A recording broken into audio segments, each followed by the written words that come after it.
Puis SNL, l'audition pour faire ce show-là, c'était genre fait un 10 minutes de stock de n'importe quoi. OK. Puis c'est là que t'as fait Paige Beaulieu. Ouais, ben c'est tout ce que j'avais. Ah, OK. On sort de l'école, fait 10 minutes de stock. OK, qu'est-ce que j'ai comme stock? Le stock que j'ai fait à l'école, genre le mois passé. Genre, tu comprends? C'est un peu ça. Ouais. OK. Puis là, c'est de là que c'est né. Puis la productrice, José Fortier, qui est vraiment une femme grandiose, qui a fait des grandes affaires, puis qui donne des chances, là, puis qui c'est rare en télé. Elle a fait, hey, c'est drôle, tu feras ça à la télé. Puis j'étais comme, ouais, t'es sûr? Puis j'étais comme, ouais, sûr. OK. À l'époque, j'avais une naïveté, là, que j'envie, là, je m'envie moi-même. OK. All right. Elle dit que c'est bon. Sure, elle me dit, parfait. Ouais. Aucune pression de faire comme, whatever. Je voyais pas non plus, moi, avant aussi, une caméra, moi, qui me filme, je suis comme, il y a combien de monde qui écoute ça? Je sais pas, je m'en calme, je vois rien, je vois pas le monde. Code d'écoute, whatever, je m'entends, je sais même pas ce que ça veut dire, code d'écoute. Dans le sens où, tu sais, j'étais pas là-dedans. Je pensais pas, j'étais comme, il y a du monde devant moi, tu sais, c'était live SNL, il y avait des gens, faut que je fasse rire eux, puis le restant, je m'en fous. Fait que j'étais vraiment là-dedans.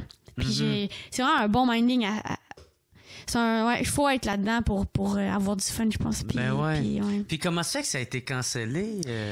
Mais je pense que l'affaire, c'est que ça coûtait cher, puis c'était des shows live. Le brand SNL? Non, c'est pas tant le brand plus que faire un show live.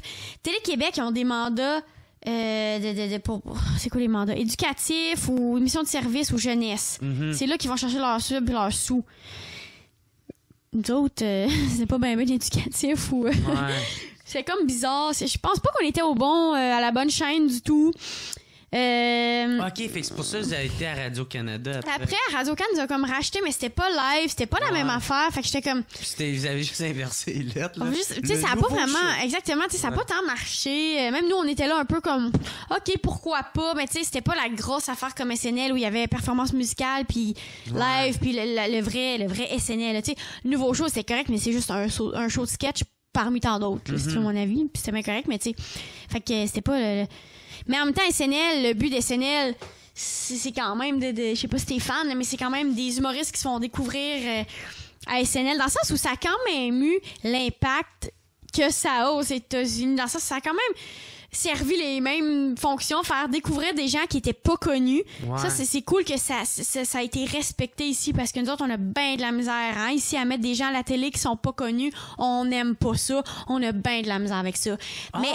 Ben oui, voyons donc, hostie. Il y a personne en ce moment à la télé. C'est tout le temps les mêmes visages. Ça prend tout pour que du nouveau monde soit à la télé, pour que des gens différents soient à la télé. C'est une grosse affaire. C'est ce qui manque cruellement en ce moment à la télé. C'est du freshness. Un nobody ben raide, là. Puis on prend un risque. C'est juste ça que tu veux dire? Ben oui, je veux dire, ce show-là, c'est qui les gens? C'est Phil Roy, c'est Pierre-Luc Funk, qu'on connaissait un peu de tactique. Virginie Fortin, j'ai jamais vu...